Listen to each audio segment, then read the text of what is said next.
just a hack. He's just an absolute hack. And he gets his ass kicked by his teammates every week. It's just, it's terrible. It's just terrible. We're back for another episode of the Believe in NFL Draft Prospects podcast. Joe DeLeone joined by Ryan Roberts. And today we're going to talk the latest buzz for the 2023 NFL Draft. That being a big offensive tackle returning that would have been one of the top players in the class. We've got invites to react to for the East-West Shrine Game and the Senior Bowl and more coming up on today's episode. Before we get to that, though, folks, I just want to tell you about Bet Online. Bowl season's coming up, so we've got the conference championships that are being played out this weekend. With the bowl games coming up, if you're bored, you want to make a little extra cash, you're going to be sitting around on the couch because you're off work, make those bowl games more fun. If you're going to be bored watching the Pinstripe Bowl, you might as well put a little money down, and if you're going to do it, go to Bet Online where you can find all the latest odds, matchup info, player news, and game trends, and your continued source for all sports wagering info. Bet Online features live betting, free contests, live scores, and giveaways all season long. Head to betonline.ag to join and receive your 100% welcome bonus with your first deposit. Make sure to use promo code BELIEVE to receive your rewards. Bet Online, where the game starts. All right, Ryan, I want to start off by discussing the news that Olu Fashanu, Penn State offensive tackle, has decided to return to school. Now, I'm sure that there is some NIL motivation here. We don't need to go down that rabbit hole. It's a possibility. But a 19-year-old prospect, a very, very young player that we've talked about and we said was a riser at the beginning of this class.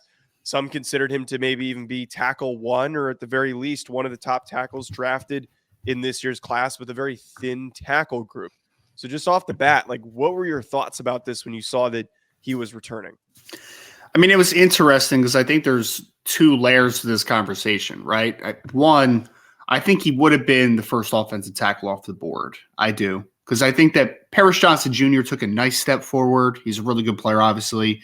Peter Skoronski's a really good just overall offensive lineman, but there's going to be some NFL evaluators going to say, you know, he's got 32-inch arms, right? Like, is he a true offensive tackle at the next level?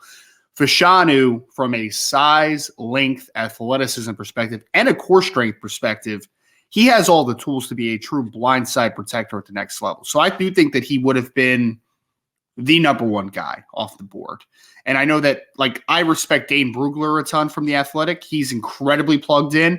He had him as a top 10 player in the class potentially because of, you know, I mean, obviously his own film evaluation, but also there's intel that comes, right? So it was an interesting thing because I think the initial response is like, why would you go back if you're already a potential top 10 pick, right? Like, that's how much higher are you possibly going to raise yourself. But then I think a key thing that you said, though, Joe, Olu Fashanu's only started 9 football games in his career, right? He's only started 9 football games, although very impressive football games. He's only 19 years old, will still only be 20 years old at draft day next year, right? Not for the 2023, but the 2024 class. So I think this is wise because I do think that offensive tackle is a position where experience does matter. It truly does, you know. The transition could be a little tough playing, especially the blind side position, left tackle, but having as much experience as possible for a kid that's still pretty raw and pretty new to the position, I think would be incredibly important for him early on in his career. So I understand it. I actually think it's a good decision on his part, as long as he doesn't get hurt or nicked up or any of those good things. I think that he is going to be a high pick next year or this year, depending on whatever his decision was. He's still only going to be 20 years old. It's still going to be fine for getting to that second contract. And I think that offensive tackle is a position where experience does matter. So it's going to be a great debate though next year, man. I'm already itching for the summer to have the Olu Fashanu versus Joe Alt conversation, man, because it's going to be fascinating to kind of see next year. Next year's offensive tackle class looks a lot stronger up top than this year's right now. It's really funny that you're already looking ahead to those prospect debates for the next class, because I will say we did have a lot of fun doing that during the offseason. But to your point on Fashanu, it is really promising that he's 19 years old. Like, this is a really, really young player to move the way that he does, to have the flexibility that he does. Like, all of those athletic traits aren't going anywhere. And to your point, like, the experience is only going to help him. You could make the argument that if he came out in this class, he might get drafted higher because there's less competition. But the counter to that is it's going to increase his chances of getting drafted even higher if he has a really good year next season. Let me ask you this though, then, like, what's the upside though for Fashanu if he's hypothetically a top 10 pick? Because realistically, if you're the top tackle in a class, and again, it's a thinner class, and teams that need offensive linemen are going to be pushing to make that move to get a guy like Fashanu, he would have gone in the top 10. Right. What's the benefit necessarily for him if he does decide to declare or decides to stay? Like, what, he's going to go in the top 10 regardless. Well, I think that it's the early portion of his career that's the plus, right? Like, I think that it's funny because he's actually a kid that is pretty advanced from a pass blocking perspective, which is rare for a player that is still new to the position, right? But I think that for me, the year of development, I think, is going to go a long way to being better early on in his career. You know, keep improving the core strength, keep getting better in the run game, keep working on angles in the run game.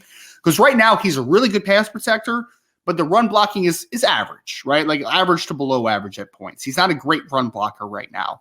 So continuing to develop physically, again, because he's only 19 years old, right? Like he's going to get stronger inherently just based upon going from 19 to 20 and then to move on from there. So I think the plus here, Joe, is that I think that as long as, assuming health is fine next year, he's going to be a top 10 pick again, right? Like, because he has incredible traits. But I think for him, beneficially, to be better early on in your career, to be ready to play, I think that this was a telling sign of kind of self-evaluation for himself. You know, like I think that Olu Fashanu could have literally looked at his game and said, you know what, I could play at the next level. I'm going to be a high draft pick, but I'm not ready yet. And some guys just aren't ready to start right away in the NFL level, but the demand makes it as such that he is going to play early. So I think that this is a very understandable move. And I think that there's some self-evaluation to Olu, which again, from everything I've heard about him, because I do know someone that was in the Penn State recruiting department that actually recruited Olu Fashanu. And he talks a lot about he's a very humble kid. He's a very smart kid, very articulate. And I think he just genuinely understands that, hey, I have a lot of promise, but I'm not there yet. I still need to develop, which I think there's merit to that. And I'm sure that there's going to be a number of other guys that do decide to stay back. And we're going to talk about them throughout the cycle before we eventually transition to doing some serious player evaluations. I want to get to Ryan because I think these are going to be a lot more of an open-ended discussion here. It's invite season, as we've already done 2 reaction shows to guys that have accepted invites to the Senior Bowl. We're getting bigger and bigger names, and we know of likely bigger names that are expected to come down the pipeline that we can speculate that are seniors or guys that are graduating early enough to be eligible for the Senior Bowl. But we're also in that time frame right now is we're getting close to bowl season where we're getting a lot of weird invites, some real questionable ones. And I want to get to some of these first before we talk about the other big names that were invited. The weirdest one and the strangest one, and we talked about how Zay Flowers was unexpected. Him going, the Boston College receiver going to the Shrine Game.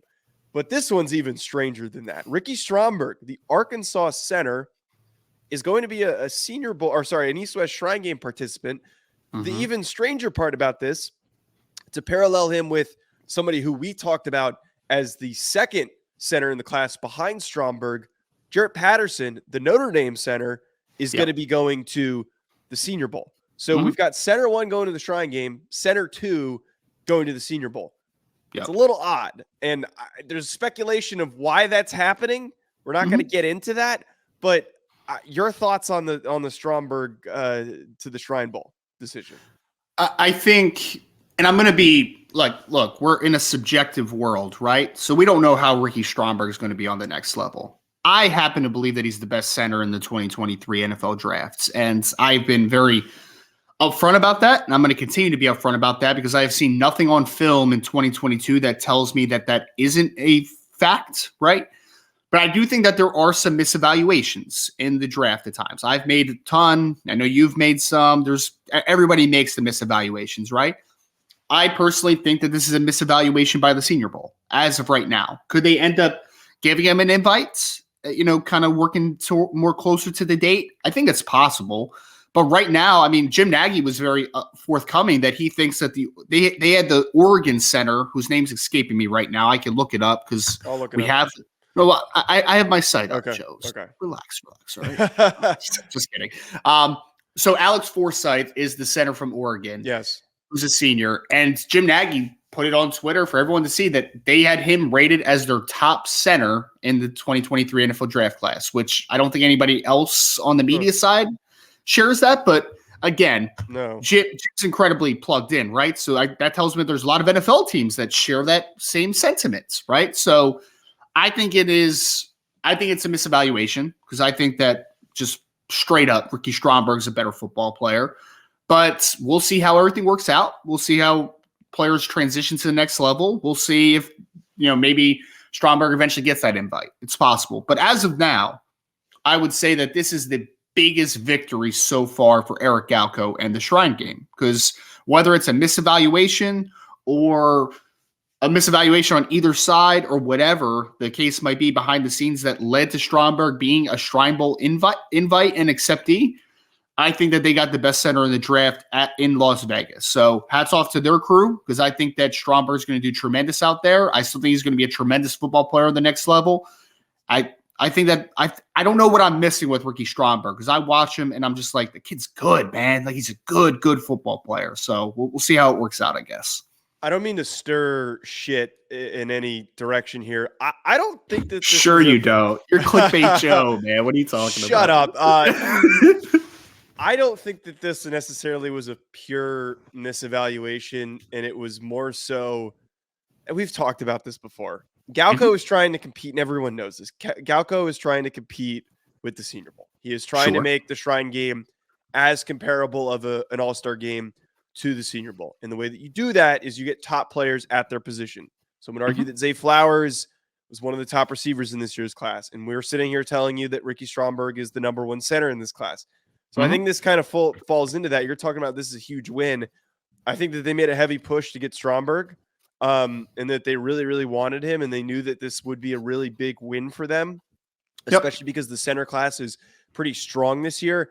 And frankly, I wouldn't be surprised if Jim was saying that about Forsythe because he wanted to prop up Forsythe and then at the same time not acknowledge the fact that they lost out on Ricky Stromberg. I think that's a possibility. See, Joe, I don't know, man. Because look, I know some people are going to find this mean of me to say, right? Oh. But I think that the Senior Bowl gets whoever they want, if I'm being honest, right? Like I think that there's some things that. But they would have gotten Zay Flowers. Like Zay Flowers would have also been one of those guys. Joe, I think there's a reality where maybe the never NFL misevaluated guys this much, though. That like two top guys at their position group. This has never happened. Just saying, man, maybe the NFL doesn't like Zay Flowers as much as you and I do. It's possible. It's possible, man. It's possible. I just look, I know that there was this struggle that people are painting, and I get it, because literally Galko has said that he wants to compete with the Senior Bowl, right? Like it's literally come out of his mouth. Yeah. But I still just push back a little bit because I just think that the Senior Bowl gets who they want. I do, man. Like I think at the end of the day, the players know where the talent has been developed. They know the backing that the Senior Bowl has. So I think it's more misevaluation than it is a win for Galko. I think Galko's benefiting big time by the misevaluation, but I don't know if this was a Jim versus Eric Galko thing where Galko won. I don't know about that, man. I don't. This podcast eventually will turn into like a reality show breakdown show where I would love the Jim versus Eric battle that we debate every week. We should get them both on the podcast at the same time and see what happens. Just don't tell either of them that we're doing it. And just be like, hey, Jim, we'd love to have you on.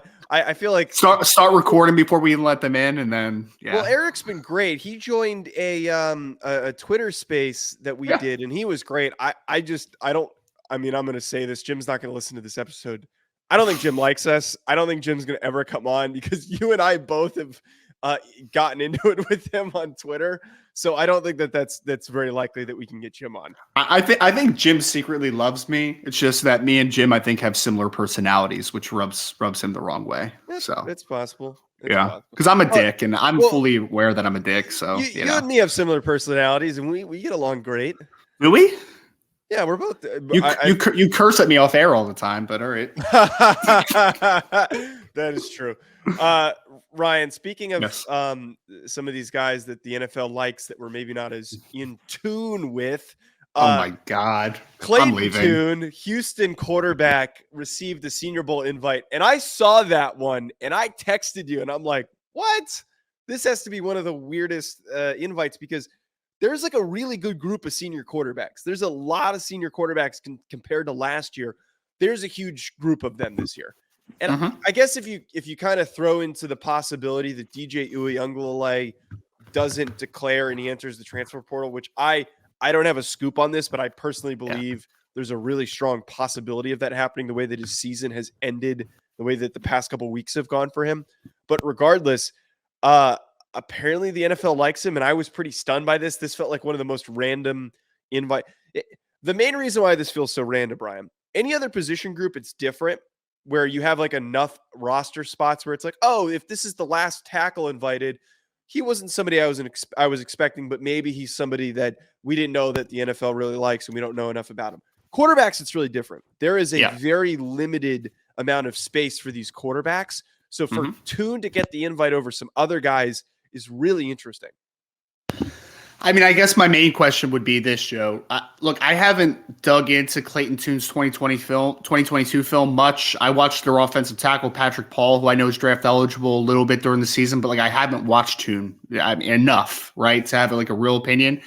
There are some people's opinions that I do respect that actually think Clayton Toon is a long-term backup type at the next level, which is valuable, right? Like no one's saying he's a starting quarterback. And I mean, there's going to be 8 quarterbacks at the Senior Bowl, in my opinion, right? And, you know, if there's 8 quarterbacks, then how many of them are going to be future starters? You know what I mean? Like not all 8 guys are going to be future starting quarterbacks. I guess my question for you, Joe, would be who would replace him? Because maybe it just gets into that sticking point of like, who else is going to be in the conference? Because you mentioned like DJ Uiagalelei, who actually would be eligible for the game because he's a December grad, right? But I don't think he's declaring.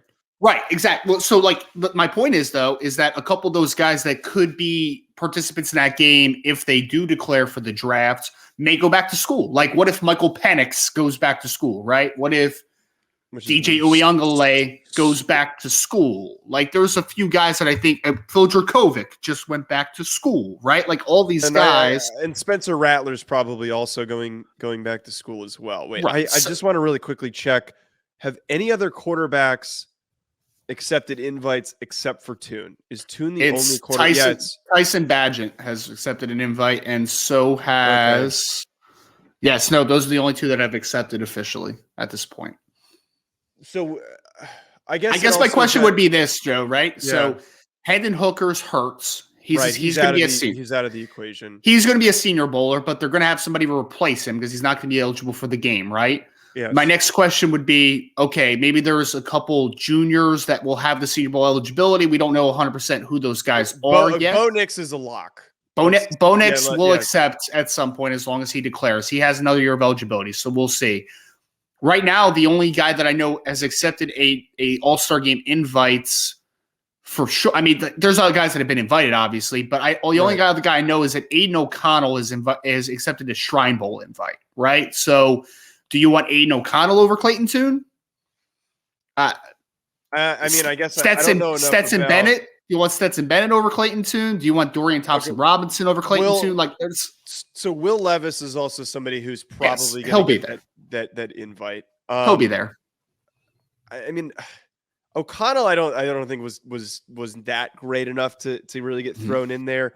I know that for a fact we're definitely missing people. Well, Jaron Hall is probably going to be at the Senior Bowl. Yeah, Jaron Hall is probably going to get the invite. Jaron Hall is probably another guy. I mean, I'm just looking through the seniors, man. Like with so many guys returning back to school, it seems.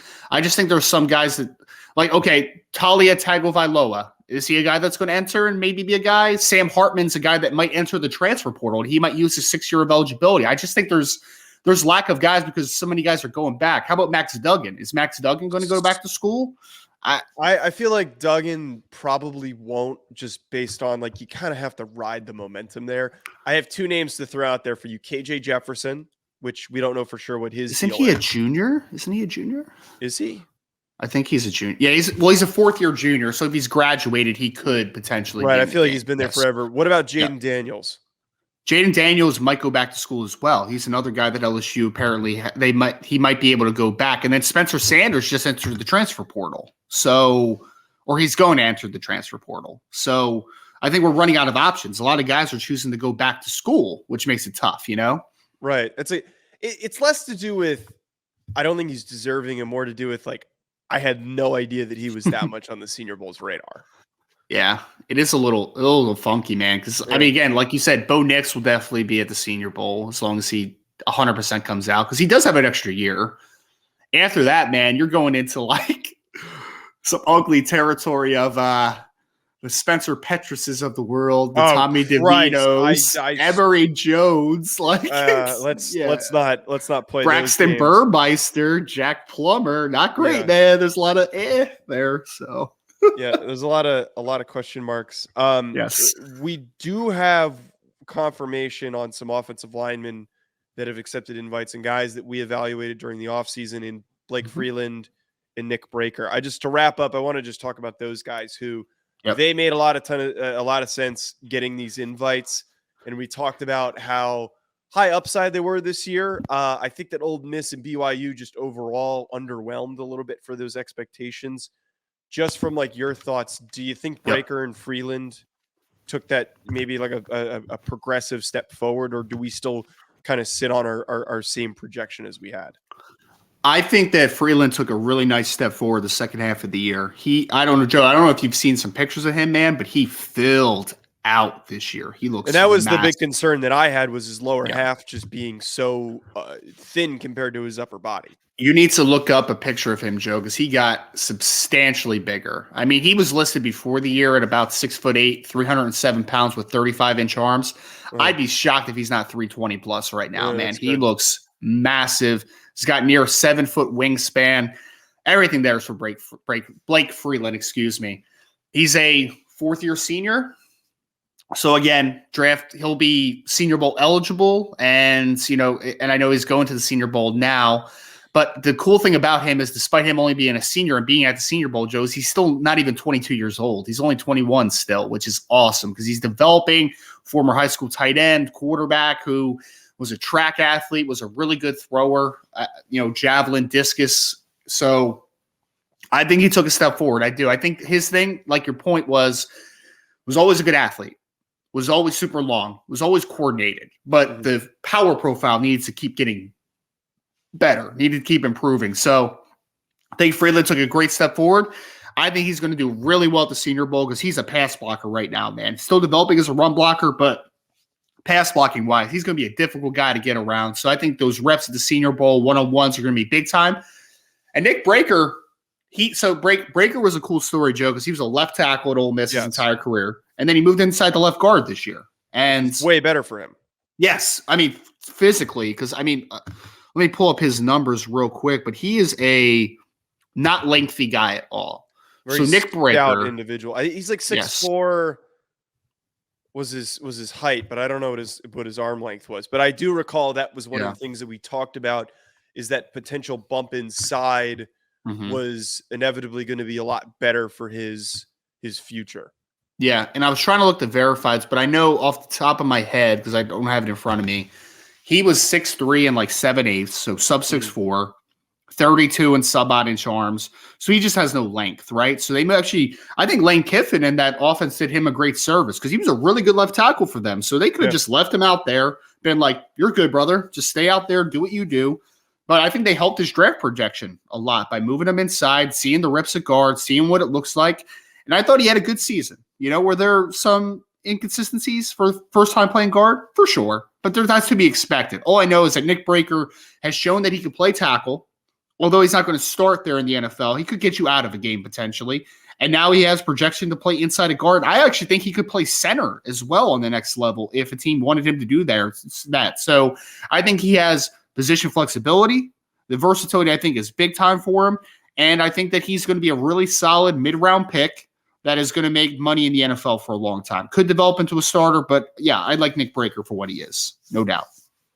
Yeah, both really talented linemen. And this actually, I will say, last note, this Senior Bowl grouping of offensive linemen, despite the class overall not being great, it's Yeah. actually pretty good. I think there's some good It guards is. in here. There's some good centers.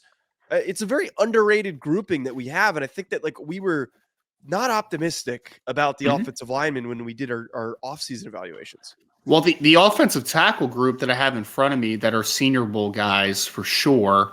You have Blake Freelands, who I'm a big fan of. I think you liked as well. There's a little inconsistencies for sure, but Jalen Duncan, who we both liked, is accepted a Senior Bowl invite. Matthew Bergeron has accepted a Senior Bowl invite. Not the big Ryan Hayes guy from Michigan, but Jim went to Michigan, so we should expect that a Michigan guy is going to get thrown a bone there. Wanye Morris is really talented from Oklahoma, although I don't know how, I don't know what the background is going to check in at, but you got him, Braden Daniels at offensive tackles, another kid that's going to the Senior Bowl from Utah who has a lot of traits to like. So the offensive tackle group's really nice. On top of Breaker, Cody Mock is going to the Senior Bowl, obviously. Nick Saldiaveri from Old Dominion. McClendon Curtis, your boy, is going to the Senior Bowl as well. So I agree, John. I think that it's an interesting offensive line group going to the Senior Bowl. A lot of size. A lot of size. Yeah, a lot to like about this group, and we'll continue to discuss these players as the process goes on. Make sure you're tuned in by hitting that subscribe button on audio or video so you're caught up. At Joe DeLeone, at Rise and Draft. Don't miss out. We will be back with more.